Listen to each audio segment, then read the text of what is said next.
Good afternoon, or good morning, or good evening, everybody. Welcome to today's live stream. If you can see and hear me, give me a thumbs up, give me a hello. Let me know where you're watching from. We have a very interesting topic for today. Lancelot was here first, and Lance is here with a quote from Stephen Wright. Thank you, Lance. Teddy says, good morning from Texas. Grey Elephant Club is here from Ohio. Rob from South Africa. Lisa from Toronto. Eddie is here. Good evening to you.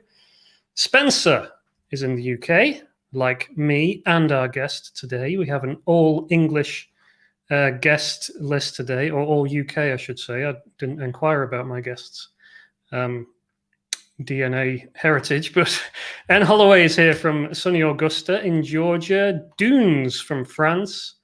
Rob says, reading me loud and clear. Great. Wow, we're piling in. Ray is here. Kathleen from NYC. Swearworks from Arizona. Erin from Enfield. CT, what's that? I can't keep up with all you Americans and your abbreviations of your states. Mike from Texas. Andrew from the Ukraine. Max from Scotland. Rick from Florida. Mike from Ontario. Saiful from Malaysia. Andrew from Switzerland. Wonderful. Bo from Ohio. DS from Missouri, and Kathleen and Rumford and Gary is here. Fanny is here. Angela and M. Lafreni from Arizona. Okay, thank you guys for joining me. Wonderful to have you all. I hope I got your names right there. Connecticut. Thank you, Erin. Yes, today, without further ado, we have a special live stream. We have a special guest again, and my guest today is Adam Hunt. He's a comedy copywriter, and we will bring him on here in a second. But before we do, let me just run through a few quick bits and pieces. So if you can, please do like and subscribe if you haven't already. That would be wonderful. We are obviously slaves to the algorithms. It would be wonderful if you could drop a like or a subscribe if you haven't already. Please feel free to ask questions. Me and Adam are going to have a kind of free-flowing discussion here, but we will be keeping an eye on comments. And if you have a question for me, for Adam, or just something you'd like us to talk about as we go, then please drop it in the comments. You don't need to save them for the end. You can ask them throughout, and I'll be keeping an eye on those as we go. And finally, there's a link up there, there's a link here, michaelessick.com/Adam. If you are interested in some of Adam's products, you can find out more about them there. We'll talk about them as we go through the live stream here today, but that is the link that you need if you want to find out more about Adam and what he does and what he has to offer. So let me give a little intro to our topic today and to our guest. Adam is a comedy copywriter. I'll let him tell you what he does and how he does it. And the reason I have Adam on today, I stumbled across his Facebook ads, I think it was. And this was around the time I was putting together my ideas workshop course. So I was working on some tools and stuff for there. And I was struck with the overlap between some of what I was doing and some of what Adam was doing. Now, we come from very different, or we serve quite different markets. Obviously, I'm primarily interested in T-shirt design and helping designers and illustrators and artists sell more of their work and that kind of thing. Adam comes from a world of helping people with their social media, but there's quite a bit of overlap there, especially when it comes to coming up with funny stuff. And that's why I wanted to get Adam on here and pick his brains a bit. And to be honest, obviously I want to bring interesting people on for you guys to watch and stuff like that. But this is a lot more for me personally, because I really enjoy, or I'm very interested in, how do people come up with funny ideas? What are their techniques? What are their methods? Because I need them and I'm interested in them and I want to, adapt them and apply them to my work as well. So that's the goal behind today's chat. So without further ado, let me bring on Adam and let's get started here. So welcome, please, if you will, Adam Hunt. Oh, hello. Hello, Adam. How are you doing? Yeah, pretty good. That was a glowing intro. Yeah, you make me sound way cooler than I am. I appreciate it. Oh, you're welcome. You're welcome. Hopefully, it'll come back in spades to me when I'm interviewed. So, why don't you give us a bit of an intro? Tell us who you are, where you're from, what it is that you do. Sure thing. So just to confirm from your intro, like I am English. We are both fully English. We won't get into DNA, but yeah, I'm down here in grimy London. So look, White Label Comedy basically is a weird as anything creative agency that evolved out of the two halves of my own career. So like well, for a decade and a bit, I've been a TV producer, and on that side of my world, basically anything in a studio with a script and presenters, I would write the script, whisper in their ear, tell them being boring, move them on. And when I was lucky and the shows had a decent budget, I'd have comedy writers who could help me make, punch up the script and make it funny. When it was a low budget show, either it was up to me to make it funny or it wasn't funny. We did lots of both. I'm not going to pretend, it was always a laugh a minute. On the other side, because TV is freelance, basically, I did a lot of moonlighting for brands and for businesses, initially writing lots of video scripts and social content, various bits of branded content. And my clients on the branded side, they all had the same problem, which is they needed entertaining, engaging content. And not only did they not really know like how to make that happen or even who to ask or how to commission it, they didn't really know what it was meant to look like either. They knew they were meant to be funny, but they're like, oh, but how do we be funny? How do we entertain? And so I knew there was this real kind of gulf. And I also knew that, yeah, they were hiring me because they thought I was funny, but I knew I wasn't. I'm just like funny adjacent. So I was like, right, we've got these comedy writers that I love working with on TV shows. We've got these brands who are hiring me as a freelancer, but I know for a fact that they pay the agencies a fair bit more than they pay a freelancer. What if we brought those two worlds together and smashed them into one? And kind of, it took a while for White Label Comedy to actually exist with the name it has and the identity it has.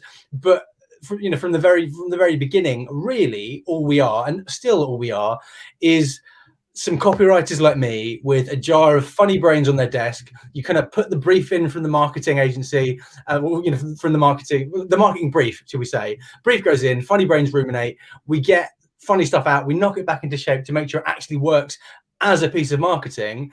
And we send it back to the client and they love it. And, that's whether it is social posts, whether it is sort of conversion copy, same kind of process.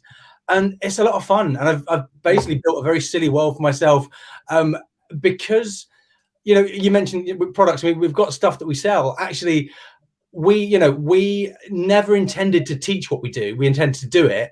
But because we had to market ourselves, we had to start talking about what we do. We have this body of techniques and templates and formats and methods that we were using. And I was like, yeah, let's teach those to people. So at the start of this, end of last year, start of this year, we launched, I think it's called Brands Against Mundanity. It's a really stupid, silly card game that you can use to write social posts. It's kind of like fill in the blank joke formats that just, again, it started as a half idea. We've sold 8,000 copies so far and people seem to love it. And I think what we've accidentally done with that is we've found a fun way to teach people how to write jokes that isn't like, here's how you write jokes. Step one, write the joke. I think all of a sudden we're at the center of this. Our business is kind of half information products, half actual client work. And sitting in the middle is just me sort of just rubbing my hands, just going, how did I build this world for myself? How is it that I get to spend all of my day every day just thinking about funny and why? So, yeah. That's us. That's a great intro. You covered so much there.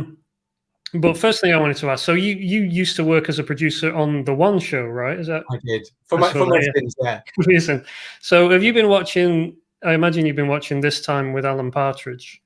Do you know what? I haven't seen the most recent series, but as a general rule, because I saw the first series, and the first series was filmed while I was working at The One Show. They if the question is how on point is it, the answer is absolutely. So Steve Coogan and his co-writers, they sat in on script meetings. They used us for research. They even, I was working on a bank holiday and I came out of the toilet and walked past Steve in character as Alan. He was living and breathing our world in there. And there is very little about that show they've got wrong. So that was my life. Well, you took the question out of my mouth. That was going to be how true to life is This Time with Alan Partridge, and I've been enjoying it. To be honest, because I'm a big Alan Partridge fan anyway, but when the first couple of episodes came out, I was like, don't know, it's okay. I don't really like the format that much. I like the little, VTs that he does, but but then after a few, and especially when he did the the IRA guy and stuff, I was just like, this is gold. So yeah, that was one of my questions. Is how true was that you behind the scenes running around trying to shepherd an Alan Partridge-like character? I mean, I'm not going to go that far, because if I go that far, then I'm going to get calls from certain presenters who I'm sure are watching this live stream right now. But yeah, I think, but just in terms of the vibe and the style and the way the show is run and the way it's organized, and it's an odd show. It's got lots of quirks, and all of those quirks are just the rhythm of the life behind the scenes is spot on. Crazy. I'm sure a lot of our viewers now will be American, and they'll be like, who's Alan Partridge?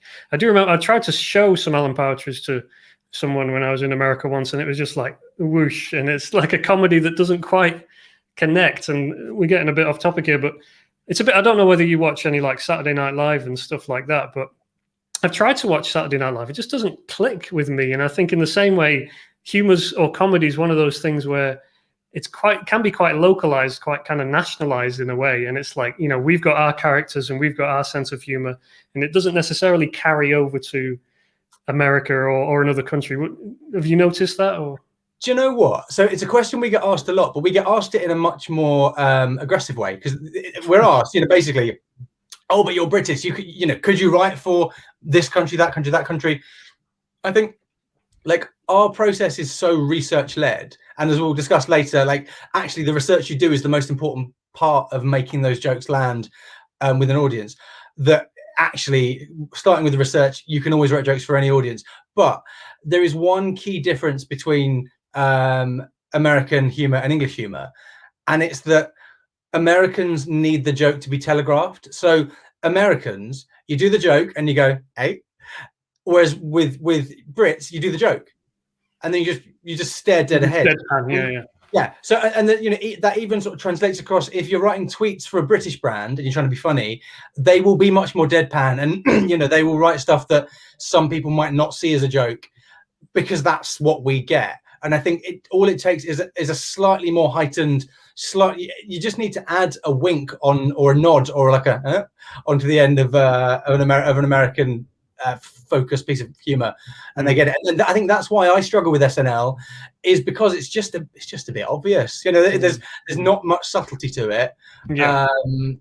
But yeah, I think that's my hot take on SNL versus Alan Partridge. Yeah, well, we got way off topic there, but yeah, let's get back to it. So obviously you're using humor and you're writing humor, or you're helping, depending on what part of the business you're working on, but you're helping brands who want to be funny on the internet, or want to, have funny tweets, or go semi-viral, or whatever it is, or even just increase their engagement, with their ads or something like that. So if I'm a brand, if I'm someone coming to you, and this obviously applies to t-shirt designers as well, but big question, why use humor in the first place? Why would I want to, go the potentially risky route of trying to be funny, on the internet, which is probably the most dangerous place to be funny? Why even go that route in the first place?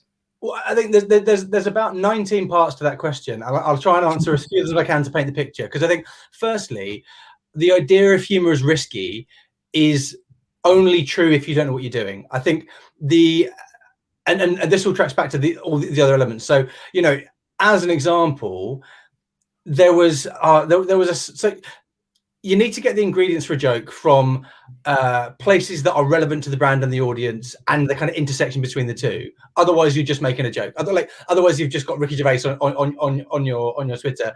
And I think brands get into trouble because they've used up all the jokes about the thing they sell. They have 3 of them maybe, and they're like, okay, let's just do some any jokes then, and they get in trouble. Like there was a tweet from Snickers that was something along the lines of a thread, Welsh place name, or someone sat on a keyboard. Now, I found that funny because, for anyone in America that doesn't know, Welsh place names are very long and very vowely. So I found it funny.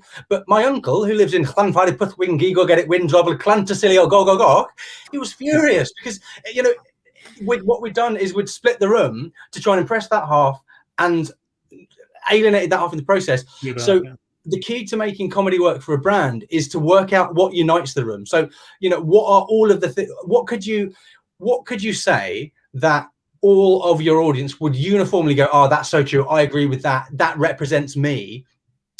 And I think jokes based around that kind of vibe, they're the kind of jokes that get a good reaction. People, people are motivated to share. I think, the question you asked was why use humor? And the answer is because you want to have your content seen. And you need to give your audience what they want, and what they don't want is just your press release about how you're delighted to announce the new flavor of Snickers. We just need more than that. So humor is a way to bring together kind of what your audience cares about. As I can't see my hands, but imagine I can see my hands. What your audience cares about, what you are all about, and you can meet in the middle with humor that they will want. They will want to kind of share and help push forwards for you. And also, it's really good at selling without selling. So, like, if I post something that says, "Hey, here's a discount code for my new thing," you're like, okay, cool, thanks. But instead, if I make a joke about the pain that I happen to solve with my new product, and then get you thinking about that pain and how I could solve it, or even like the joke doesn't have to be about how I solve it. The joke can just be about your pain. But then you go, oh, well, he's making that joke, so he must be there to solve it. And then just sort of casually drop the link to the thing I'm selling. Then people go, oh, people, they literally they lead themselves to the checkout. And you're not even, and not only that, but they will happily share what you've given them, because they don't see it as an advert. So it's clever. What I often do is I will talk around the houses and forget what the question you asked. So just bring me back and force me to answer the question. But those are some great reasons to use copy anyway. The question was. Now, the question was, why do you use humor in the first place? And I think there's so much of that which is so relevant to t-shirt designs and stuff. And especially, I hear a lot and I get emails a lot from designers and illustrators who are very talented, who are very good at, illustrating something and making something look nice, but they are not, doing a joke. They're just creating a nice looking t-shirt, nice illustration of an animal or whatever it might be. And my advice, and in particular earlier this week, I emailed about this to my subscribers, is to use humor, because it's one of the easiest, routes to engagement and to get kind of an emotional connection with someone. Like when I was starting out with t-shirt design, there was these websites like T-Fury and others, and they still exist, but you have to submit your work, and if they like it and if they think it will sell, then they'll sell it to their audience and they'll push it. And you could have like someone who's spent hours, intricately illustrating this beautiful graphic of a, whatever it might be, dinosaur or monster or something. And then alongside it, because they'd usually sell like 2 t-shirts every day or something. So there'd be this beautiful intricate graphic on one side, and then next to it is like some, one-liner joke about how stupid Donald Trump is or something like that. And this one would outsell that one like by a factor of 10. Like the simplicity and just the humor element would just kind of lift you, so much further than, incredible design. And I'm not saying like, design has no place, but I've seen in my experience how humor can just kind of boost you, way ahead compared to almost anything else. It carries on the internet in a way that almost nothing else does. And I think that's, it's obviously something you make use of. And as t-shirt designers, if you're not using humor and if you don't understand how to use humor, you're missing out on this great opportunity. So that's how I see it anyway. Do you know what? I think, so one of the things that we sort of, it's funny, when you're talking to new clients, similar things come up time and time again. And something that I find myself saying almost constantly, it's a simple fact that I think applies both for social content and for anything you're selling, t-shirt designs especially, is on social, like when someone likes, shares, engages in any way, they're not doing it to tell you they liked your content. They don't care about you. You're honestly irrelevant. They are doing it because doing so serves their own social purpose. Like, what you've given them is something they can use to share and declare their own values. And, value one is kind of as simple as the fact that, they're sharing because they want to show their audience they're funny too. So they go, oh, this is funny. Have this, you can see that I'm funny, but also, buried in the best kind of jokes, there is a relatable truth that is about something else that they believe in. So, a t-shirt that says don't eat meat, fine, that's great. If you're a vegan, you might buy that. But a t-shirt that says don't eat meat in the form of a joke you know, that's I'm funny, I share and declare. You know, you're really, and especially it's something that an audience is going to wear on their chest. It's even more important that that represents their values of being funny and being a vegan. Say, not that I'm going hard on vegans today, but you know, that's even more important than a social post. So I'd say it's more important to be funny on a t-shirt than to be funny on a social post. I think there's even more friction between, you know, the click and the the purchase. Yeah, it's like yeah, absolutely. It's the difference between a t-shirt that says I'm a feminist or a t-shirt that says, you know, girls just want to have fundamental human rights or something like that, you know, or something like that. And off you go, and you're off to the races. And yeah, I've seen that so many times, is people sending me designs and saying, can you critique this? And it's just a, you know, down with Trump, or I like Biden or something. It's like, come on, we've got to, you know, this is 2021. People want a twist, they want a hook, they want a joke, they want a reference. You know, it could be all these different ways of presenting it, but people want, like you say, people are wearing something, they have to have a why. They need, you know, you need to give them a reason to wear something, and it has to be, you know, it could be something like it looks nice, or it's more likely to be it's funny, therefore it tells people I'm witty, and it tells people I believe in this particular thing, and it spreads this message. And if you can hit a few of those with one design, which you can, then you're away, and that's where we want to be. I think one thing as well that I find a lot is people always, they think that being funny is harder than it actually is, and that's because they don't really understand what it's like. We make it seem like this sort of magic, and it's really not. Like, you know, I think you and I have different definitions of what a joke is, but for me, a joke is just two things, literally like two ideas that shouldn't fit together, and you've made them fit together with some kind of, you know, twist in the middle that gives our brain a little gap to jump. And I think that is all a joke is. And so actually all you need to do to write jokes is get good at spotting dual meanings, and, you know, so all the things that the tools in, you know, in Ideas Workshop give to you, is those are the starting points you need. But also, and this is something we found that was really interesting with some of our earliest clients, is we were writing jokes. Imagine a scenario. So one of our early clients, we wrote 2 sets of jokes for them. Set 1 were kind of general purpose jokes that we thought were in their world but would appeal to everyone. So they're a data analytics company, and you know, we did a load of graph and chart gags for them. And set 1 were like graph and charts. So that was the kind of, in the Venn diagram of, you know, content, that was their brand represented. But the topics the jokes were about were life now, COVID, family, you know, all that general stuff. So we thought that's going to appeal to everyone. We did the same, but for some really, really niche topics. Like, they were an analytics company, so it was graph and chart gags about the benefits of working with their kind of company, or the consequences of working with their competitors. And we looked at these 2 sets and we were like, oh, well, we've nailed it with these general interest ones. These are brilliant. These are the best in the world. But these niche ones, oh, they're gonna be calling us up. They're gonna be, you know, throwing these out. And the opposite was true.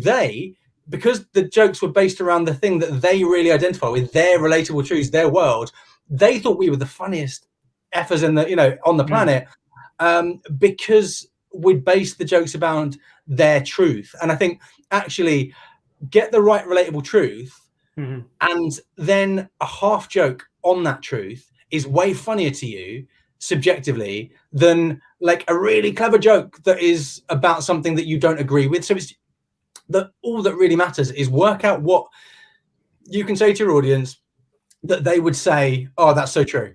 That's it. And then frame that within a simple joke format, and you're going to do better than attempting to write some over the top, overproduced topical bit on feminism or veganism.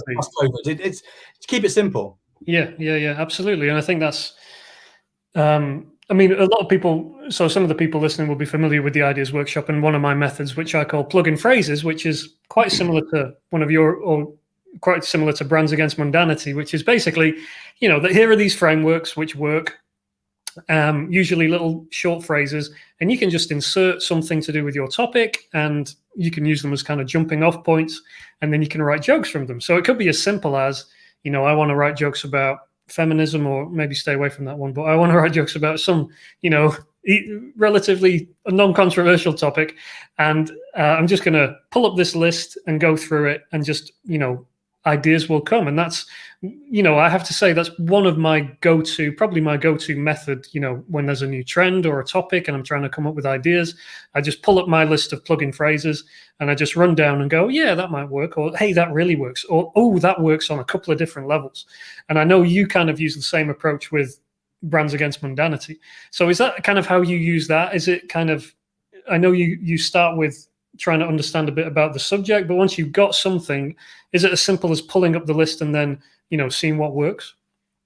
Well, I think obviously the way we work internally as an agency is fairly complex, and we put a ton of research work in to generating that list of. For us, it starts with the relatable truth. So we don't start with. I think if you might be starting with a format or a phrase that you could adapt, whereas we will start with a ton of relatable truths, and then we'll look at we'll kind of try and apply different lenses to those truths to see if we can build the joke. But that's just because that's how, like, the joy of working with our comedy writers is you can just literally kind of pour those words in to their heads, and then out the other end just come jokes because they're kind of magical. I think what I love is, because I'm not a comedy writer, I've had to develop methods that even I could use, even someone as silly as me could use to write jokes.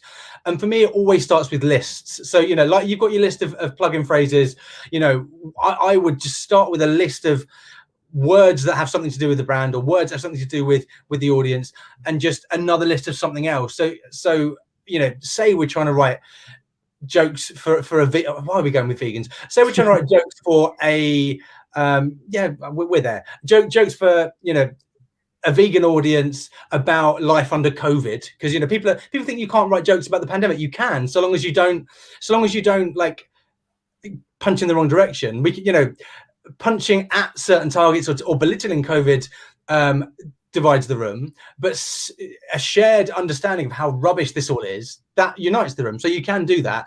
So just a list of things about the audience, a list of things about the topic, and just compare and contrast in different ways. And I think my favorite jokes, even if they're clever ideas, they are just based around dual meanings. Like, it's just dual meaning of a word. Like there's one I remember one of the only jokes I've actually written myself without help that went out for a on our own socials, was we do this thing called our sort of If Brands Told Jokes series, basically, where we play around with the brands that are probably never going to hire us to try and impress the smaller ones that might.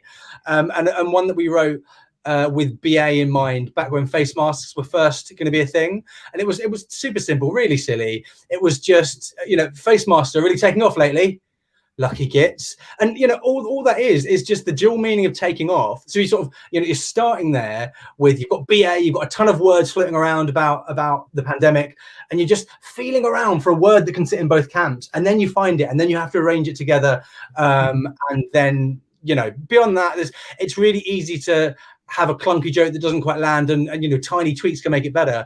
But at the heart of my favorite jokes is just one word that has two meanings. That's for me the most satisfying jokes. Yeah.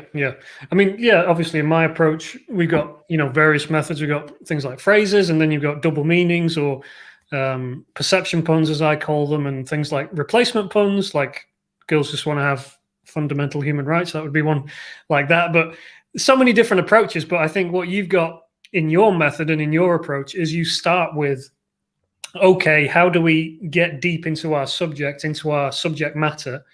And you use something called the Relatability Matrix, right? So can you tell us a little bit about what that is and how that works? Yeah, so the Relatability Matrix, basically, we knew that we needed a method for breaking down a brand and its audience into its constituent parts. And in the early days, our process was just write a load of lists. Say again, the imaginary vegan client, we would just, it's like a big list of associations on any kind of related topic. But what was coming out the other end was jokes that might not be the right kind of tone or vibe or represent the right ideas for the client. So we'd have to just write a load of jokes and then go, okay, which ones are good? Oh, okay, it took a lot of time. So what I think the kind of aha moment is what I said earlier about how, you know, if you can give someone content that they can use to share and declare their own beliefs, their own ideals, that will do better for a brand. So we knew we needed a way to get to that kind of content. So what we do basically, it's a super simple matrix. It's just a grid, and imagine like 6 columns. You start on the left with the thing about the brand. So, you know, we divide it into different sections, but, you know, a simple USP that the brand's products and services offer. Then you immediately kind of reframe that as what it really means to the audience, and then you work through a few different headings, just trying to gather as many relatable truths. So, you know, in the context of that USP that could be so basic and bland, you know, we help people make better decisions faster. Good for you. But, you know, you try and come up with the relatable truths that would make your audience scream, oh my God, that's so true, that's so me. You know, the very worst of the consequences of that not being the case, the very best of the dreams they have about that, you know, about the problem being solved. And you just try and build a kind of body of those. And then you can take the best of those and use them as the starting point for jokes. And so, yeah, that's, I mean, actually that's, you know, like I say, this began as our internal framework. We realized we were sitting on a gold mine when, you know, we sent this to the first client, and he like instantly replied, just saying like, I would have paid you for this research, let alone the jokes you're about to write. Like, that was like, okay, interesting. That's, you know, because he was seeing his audience reflected in that grid in a way that he'd never seen before. And, you know, we've tweaked it over time, but we turned it into a training that we launched about a month ago, because we just, you know, one thing we realized is, because so at the bottom end of our kind of in our world, right, you can come into our world, you might have bought Brands Against Mundanity, which we can talk a bit more about, but essentially you know, it's super affordable, kind of fill in the blank joke formats across various modalities. But then there's like, or you can hire us for a lot of money, and there was nothing in between. And we're like, you know, people are crying out for us to teach them how we do it. We're not going to be getting in the way of our own, you know, the people that want to learn from us are probably not the people that can afford to hire us. So like, right, let's just get this all down in the training. And it was so fun because we just, you know, we literally build one of these matrices in real, well, actually 2, one for a product business, one for a service business, build them in real time. And then I forced one of our writers, who's also one of my producers, to write jokes live. Like literally, like I just said, right, here you go, here's the grid, write jokes. You know, the plan was that we would be, you know, that there'd be lots of really specific methods we could teach. Actually, his brain works so fast. So basically, he would write a joke, then I'd have to slow him down. We'd have to rewind and go, okay, interesting. So, you know, in which case, here's how we'd rebuild that, and here's the method we'd use for it. And it was so much fun. And I think, you know, out of that, there's a ton of really, really easy to use joke writing methods and techniques that we didn't even realize we'd developed that came out of that training. So yeah, it was a lot of fun, and it was a real departure for us to go, do you know what, let's actually teach. And I think it's, you know, the reaction has told us we weren't wrong. So it was a fun experiment. I think because coming at it from my point of view, and those who've been through my ideas workshop, they'll be familiar with my approach, which I call wordstorming, which is basically just putting down a load of words that you might have related to your topic. And the relatability matrix is like wordstorming on crack. It's like, you know, instead of just doing the surface level stuff, which is kind of what I typically do, why don't we dive deep into this subject and figure out, you know, what are the emotions, what are the motivations that are going on? And when I went through your course and saw that, I was like, oh, okay, maybe if I went deeper than surface level, and obviously it's up to you how many points you want to pull out and how far into each point you want to get. But I just thought that framework was so much more detailed than mine. And I thought, oh, okay, I need to adapt some of that for my processes, my personal processes as well, because it just comes at everything from a different angle. So yeah, I think it's a really, especially if you're, you know, doing the kind of work you're doing, but also, you know, if you're trying to produce more than just, you know, a simple pun joke, and you want to do something that really kind of touches people on an emotional level, then having that broad picture of, you know, what are their motivations, what are their emotions, what do they like, what references do they understand, all that kind of stuff is going to help you, you know, come up with a better idea and a better concept. Because a lot of what I do is, okay, I want to do ideas around this subject, and then I'm scrolling through and I'm just like going, oh, that works. And then I can't really explain why it works. But because I know about whatever it is, dinosaurs or you know, socialism or whatever it might be, you know, I have some subjects that, you know, I know that will work for that audience. But if you don't know that, then it's very helpful, even essential, for you to actually, you know, write that process, go through that process and figure it out in the first place.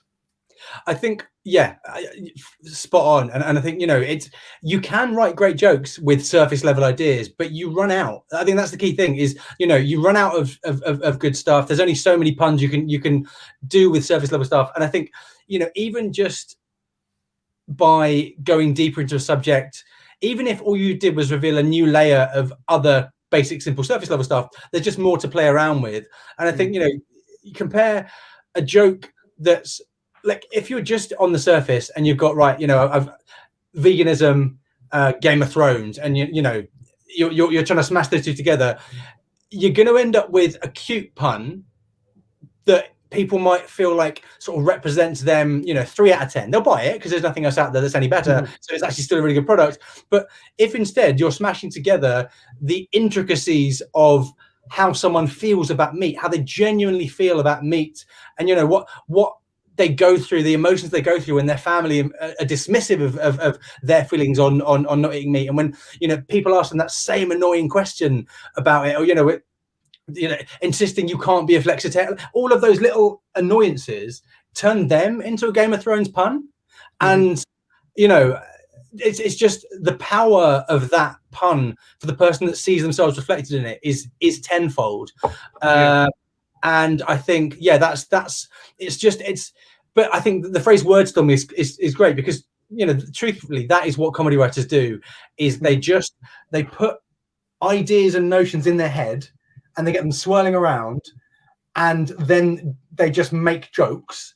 But having a format to put those words in, because it's hard enough having them floating, to get them to keep floating around long enough for you to write the jokes. So having a format to put them down in means you can be slightly, you know, those of us who aren't as immediately, you know, on it as my writers can take a slower approach, so we can actually do it justice, even if we're not, you know, writing for Mock the Week for the 5 days a week. Yeah, that's it. And like, you know, with puns, like I love puns. I do a lot of pun-based designs, but you're right. It's hard to get a simple pun joke that really has an emotional impact on someone. Like, yeah, you get a short exhale of breath through the nostrils, but it's not something that people go, oh, I've got to share that or whatever like that. And, you know, my bestsellers, I'd love them to be the puns. They're not. They're usually something like a plug-in phrase that says a message, and it's got some kind of emotional driver to it. I mean, it's still going to be funny, but it's got something more behind it than just, hey, this word sounds like this word. Let's do a little cartoon drawing. That, you know, those things can work. You know, some really good brands and really good artists out there who've built very strong businesses off the back of that. But I think you're right. You know, if you want to really have something that goes viral, or at least has the potential to go viral, it's usually going to be something that taps into that emotion, which, like you say, the relatability matrix is really good at drilling down into. I think, and again, you know, it's the point that tapping into that emotion with a half joke is more powerful than forgetting that emotion and having the world's most exquisitely crafted joke. You know, it's for us anyway. It really is that relatability. You know, that and you know, when you come up with t-shirt designs, if you're your own audience, that's all in your head anyway. So, you know, it's not like you can't write brilliant slogans without this kind of framework. It's just a shortcut. You know, we're like all these things. It's just a shortcut to get there and to give you more. I think that's the main thing, is to stop you running out. Like, if Snickers had our relatability matrix training, they would never have had to write that awful joke that got them all that bad press coverage. And I'm sure led to Wales boycotting their chocolate. So. It's so true. And just going back to that point about emotion versus finely crafted jokes, like, I don't know whether you've seen this more on Twitter and Instagram and stuff, but it seems to me there's a lot of these accounts that just, like on Instagram, they'll just be reposting tweets and stuff, and that will be their whole thing. And there'll be funny tweets, but I've noticed a lot of them recently. They're not jokes at all. They're literally like the most. I follow a lot of like UK ones that are like UK jokes and stuff like that, and like stuff like, I've spent a lot of money this month, or so, like tweeted just like that, in like obviously in the voice of like a 17-year-old from Huddersfield or something. But nothing. There's no real joke there, or something like what was the other one I saw, or something like every 17-year-old has got a mate at work who's like 45 or something like that. And that was like the whole tweet. But people are like, oh, yeah, so true. Love it. Yeah. I've got a 45-year-old mate. Yeah, I'm going for beers with him and stuff like that. And it's just, it's. The thing is, right, so I used to hate memes. I used to think, I used to despise them as a concept, as a vibe, as a thing, until I realized that, like, actually there's a reason they work. And I won't, there's tons of geeky reasons, but let's ignore them for a second about the sort of functional design and aesthetic. I think of it like my explanation earlier of what a joke is, just two different things that shouldn't fit together, but you've kind of joined the dots and you've made them fit together. So like a picture of a dog looking a bit disappointed with a caption, me when I realized I spent too much money this month, even though that's not that funny, it is a joke, because you've got thing A, the picture, thing B, the reframing of that picture, and it's based around a relatable idea that people who have spent too much money will look at and go, oh yeah, that's me, that's so true. And yeah, like that is, and it used to annoy me when those kind of posts would seem to go viral. It's like, what is this? What? But actually, it's because they are jokes. They're enough of a joke to get your audience to share them. What you need to do is write better jokes than that, and take it to the next level. But I really can't overstate how it starts with relatability. It starts with, what is that statement that I can make that my audience or my buyers or my customers will uniformly agree with, and be really pleased that someone is giving them a funny way to express that opinion, because that is the bit that matters, and that's the bit people forget when they spend so much time trying to be funny and less time trying to understand the person that they're trying to make laugh. Yeah. It reminds me of that. I can't remember who said it, but something like, people will follow you and people will love you if you can take their thoughts and write them down in a way that they couldn't, and verbalize things that they feel, but they can't express them. And if you can do that, whether it's on social media, writing funny tweets, or whether it's a t-shirt that people want to wear, you give people something that is truly valuable, because they're like, oh yeah, that's what I wanted, but I couldn't imagine it myself, or I couldn't say it myself. So I think when it comes to brands as well, a big part of it is, think back to the start of the pandemic, where every brand was basically sharing these tedious animated videos about how we're all in it together. And you saw the first one, you're like, okay, thanks Shell, we're all in it together. But after a little while, that just gets really, really boring.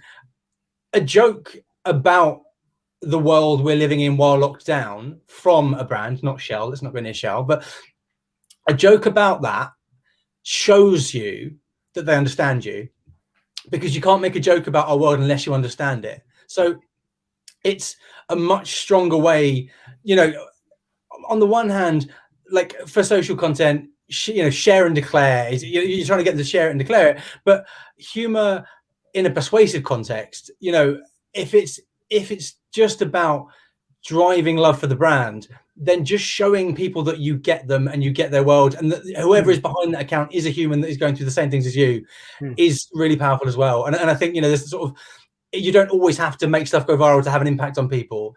I think it's great at just showing us that, like, you get it and you're real, because just saying we get you, we're here for you, we understand. No, you don't. You want my money. But show us and we might buy do something clever to hold my attention, while you try and take my money.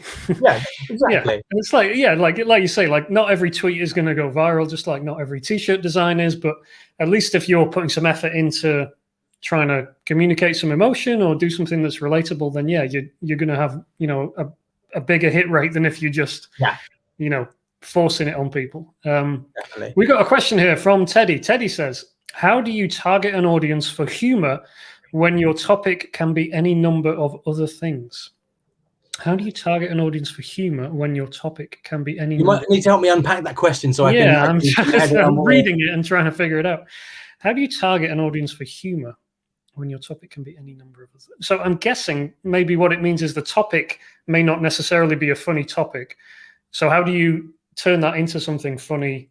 How do you make it funny for that audience if it's not necessarily a humorous topic in the first place? I think, to be honest, like that's the only way to make jokes. I think if you start with a funny topic, your joke's never going to be funny enough. Like, there's no point us making, if we were making jokes about comedians and how funny, like it's a minefield. Like the joke should bring humor to something that isn't funny.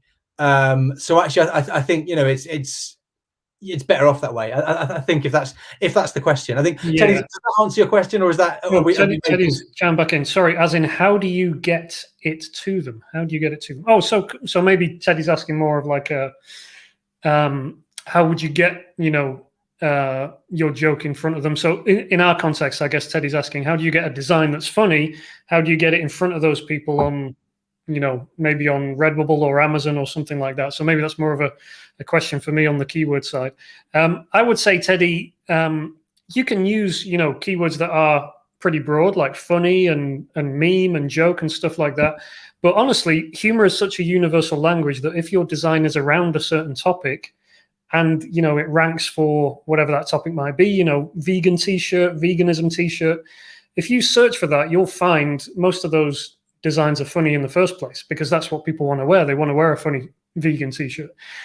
So I wouldn't worry about, adding keywords that necessarily say, I mean, I would always put funny in there just as a, general one to cover that base, but I wouldn't worry too much about, special keywords for targeting jokes at people. I would just, go in at your, target the subject, go for veganism, vegan, whatever those kind of phrases would be. And remember, we spoke about like, a joke only being funny if you agree with the truth behind it. So actually, there is no market for humor t-shirts, even though people believe there is. There is, if you're looking for a funny t-shirt, what you're really looking for is a joke that reflects your beliefs in a funny way. So yeah, go after the topic and let it be the best in that topic's category, because you're not going to get someone that is looking. No one goes searching for funny t-shirts and then sees all the funny ones and goes, oh, I'll have the vegan one, please. It's the other way around. You search for vegan, then you say, I'll have the funny one, please. So yeah, always start with the topic. That's it. Yeah. And that's what's so good about, humor as an angle is you can hit, this topic and this topic with one design. And even people who are not particularly interested in either of those topics, they still might find it really funny and they'll buy it, so you hit a lot of options, when you're doing funny t-shirt designs anyway. So I think that's, a really good point to emphasize. I think, question here from Lance. Adam, can you recommend a good format for a social media post specifically for a t-shirt? Is the text another funny comment on the design, or is the design enough and the text is more about just doing a basic call to action? It's a good question, and there's no hard and fast answer. I think what I would say is that picture the social post, picture it being on people's feeds, and they're scrolling through the feeds. I think that the most important thing is that the text triggers automatic reading and that their brain processes the joke before they've even decided to give it your attention. Because if you've written the joke well enough and it's one that appeals to them, that will grab their attention. I would suggest that, because people don't like being sold to, I might suggest, say you're on Instagram, for instance, having a carousel and the first frame being a full frame of the joke graphic as big as you can get it, the second frame being the t-shirt itself, and very clearly like a sort of pack shot that you're trying to drive people towards the towards the store. And just I think that's what I'd go for. And it's just it is tricky, selling on social is tricky. I think without pay spend behind it. I always advise any of our clients, I think what we work with before we focus on social is getting the functional paid media parts of their funnel sorted. So, you know, they've got a great product. You've already got T-shirts. You're great. You're good to go. They're managing to sell those with paid traffic, and then social can support that, and it can kind of help it out. Because I think, you know, the most important thing to do for an audience on social is build it and entertain them. And you probably won't, the first time someone sees your post, they're not going to buy your T-shirt anyway. So actually, you're probably better off becoming the account that makes them laugh, who happens to sell T-shirts, than being the account that is always trying to sell T-shirts that are funny. So that was a roundabout how's the way of saying make them laugh first. Make them laugh first, yeah. I think, you know, the call to action for me, I'd have our your call to action is in your social profiles, so it makes it really clear that all the funny things from this brand are available on T-shirts. I think you kind of want to have some text in the post that is worth them reading, that is not just about buy my T-shirt, but that leads them down the garden path and makes them want to buy it. So yeah, it's complex, it's not easy. Make them laugh first, and I'll stop talking now because I often don't have an ending to my sentences, and I just waffle on hoping that I'll find one, and I don't, so I'm just going to have to trail off. I hope that helps. That's great, yeah. And I think I've seen a lot of this on social media and on Instagram a lot. People will post not just a graphic, but they'll post a meme, they'll post a joke first, and then scroll, and then it will be their design related to that. So it might be, you know, funny meme about, you know, Father's Day, dad's grilling at the barbecue, blah, blah, blah, whatever the joke is.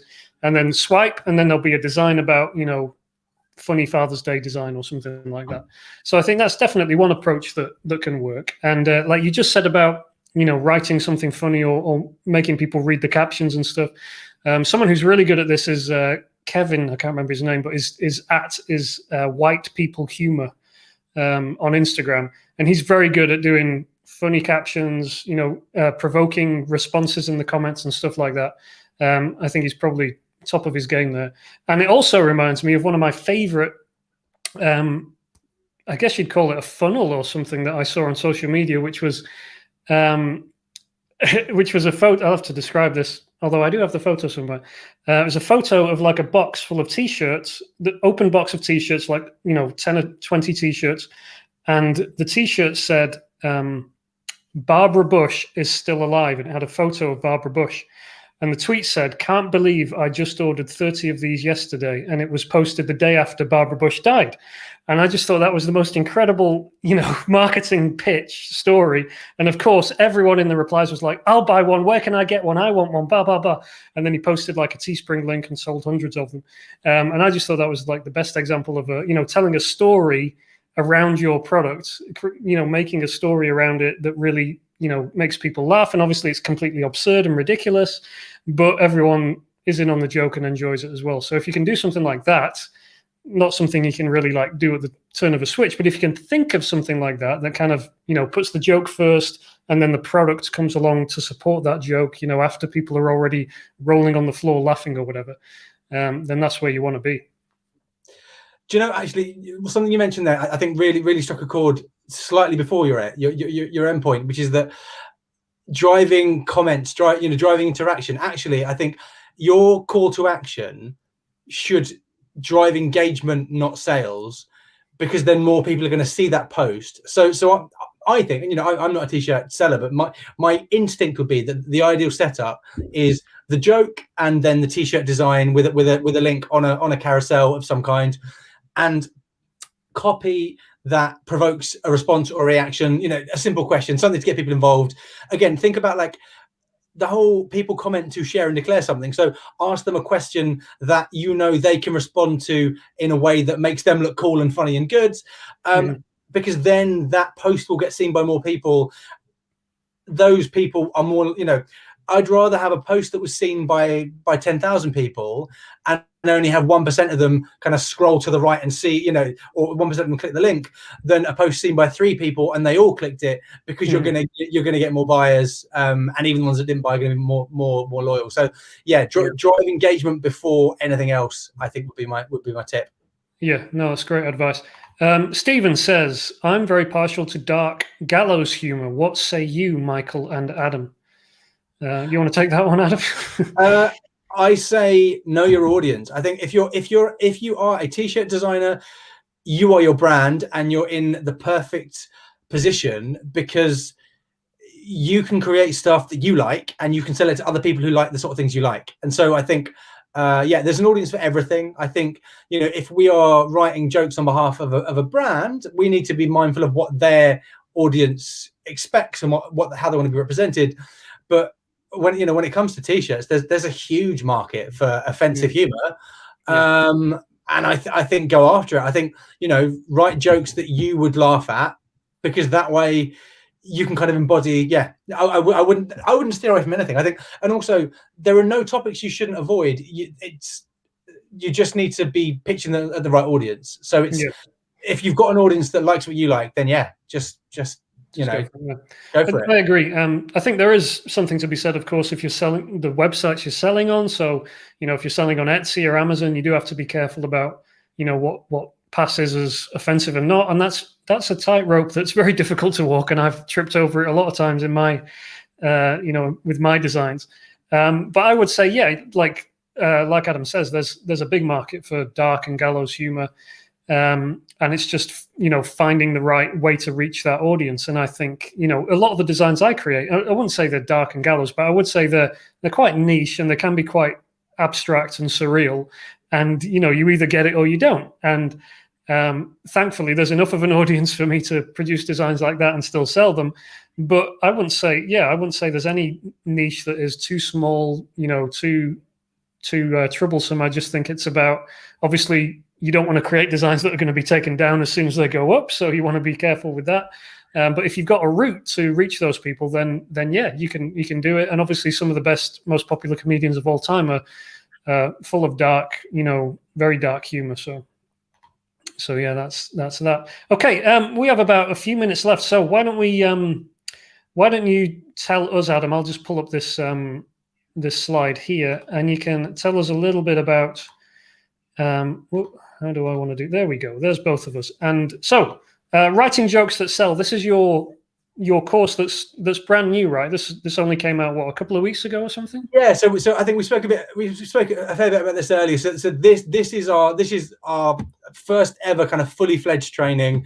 I won't bore everyone to tears with it, but there it is.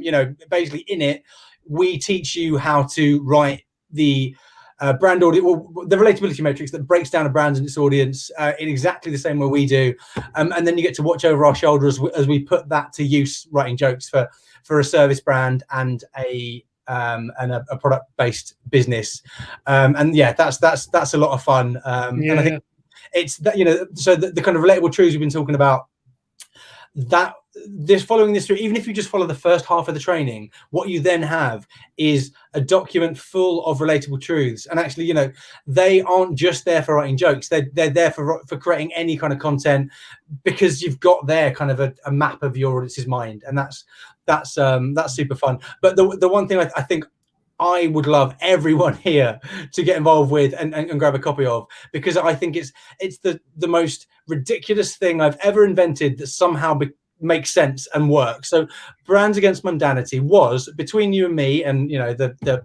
everyone on the stream, an accidental invention, because about 6 months ago we were trying to build out a training and we're like, oh, we haven't got time for this, we're too busy, let's kind of, you know, we had this vague idea for kind of, can we teach joke writing using templates? And we realized we could. And so what this began as was a set of joke writing templates. So, you know, in the original pack, there's 52 cards. Each of them is a simple joke format, but there's placeholders for you to drop in things about your audience and your brand and the world of them both.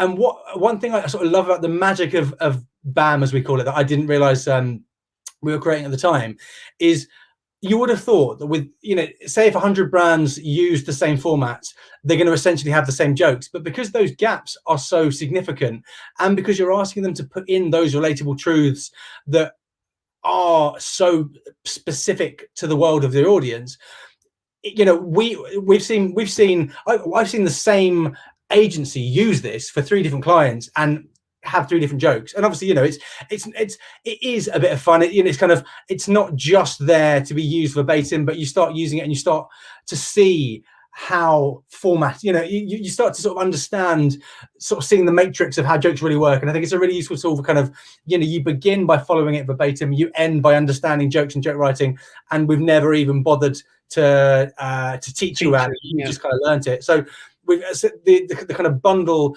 of products there. So we've got the original version, we've got an expansion pack, so there's sort of 108 odd formats between the two, but the two at the bottom, my favorite two. So meme makers, I told you before, I used to hate memes, and then I learned to embrace them. So in the meme makers expansion, what you've got is some caption formats that you can apply to any kind of expressive picture, and notes on how to find the right pictures, how to create them yourselves, because it really is as simple as an expressive sassy face and then the right caption that takes that out of context and reframes it, and that becomes a great joke.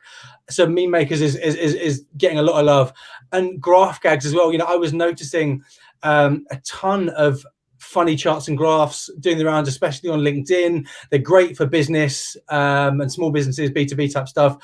And we did so much work for this analytics company. We're like, graph gags is the thing, right? So we're like, do you know what? Let's build that out. So again, a load of chart and graph formats.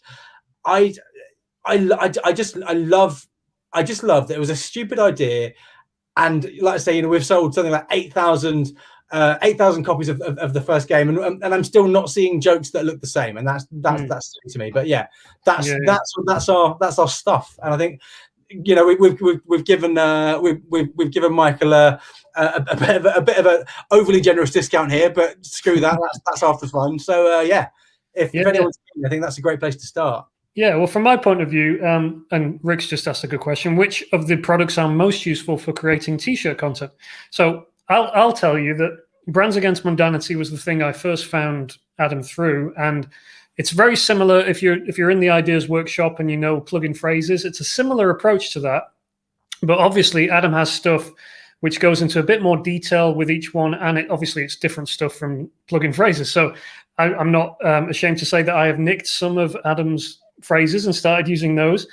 So if you're looking for that kind of thing, and you're looking for some simple prompts to give you jumping off points and to create memes or even designs like that, then Brands Against Mundanity is for you. I mean, it's not targeted for creating t-shirt designs, but if you can read between the lines and understand jokes, then there's a lot of crossover there with that. And I would say if you're looking for a more deep dive into the relatability matrix, how to figure out what your audience is interested in, how to figure out what moves them, and then just out of interest to look over the shoulder as someone writes jokes, which I found very interesting and very educational for me, and it gave me a few pointers and things I hadn't thought about. Then writing jokes that sell is for you. So yeah, I've got them both. I recommend them both. But if depends kind of how detailed you want to go. But I personally really enjoyed the writing jokes that sell course, and I have nicked a few bits from Brands Against Mundanity as well. So I think we will wrap it up there as we've gone over an hour. So thank you very much, Adam, for your time. I will remind people michaelessick.com/Adam. If you want to find out more about Adam and his products, you can get them all there with a very special and very kind discount from Adam. Anything you want to say before we wrap it up? No, just thanks for listening to me waffle on. I think I love nothing more than a chance to shoot the shit about comedy, marketing, jokes, and how they work. And I think when you and I first spoke, just the parallels between everything you do and everything we do. It's just thanks for having this conversation, because it's systematizing comedy. It's something that our writers used to insist could not be done. And then they're maybe it can be done. And I think, you're probably the only other business that I have come across that is in that same space. And I just I love the parallel. So it's been fun. Let's do it again. Yeah, definitely. Thank you so much for coming on. And I think it's just, like I said at the start, it's just interesting to talk to someone who's in the similar space, who's having to churn stuff out on a regular basis. And anytime we can kind of, get heads together and figure out, what are you doing that's slightly different from me? Or, I hadn't thought about it that way. So it was great to have this chat with you, Adam. And yeah, we'll definitely do it again sometime. So thank you for joining us. Thank you everyone for joining us today, and we'll talk to you soon. Yeah, we'll leave it there for today. Thanks. Lots of thanks coming in. Thank you, Stephen. All right, so we'll leave it there. Thanks, guys. See you soon. Bye-bye.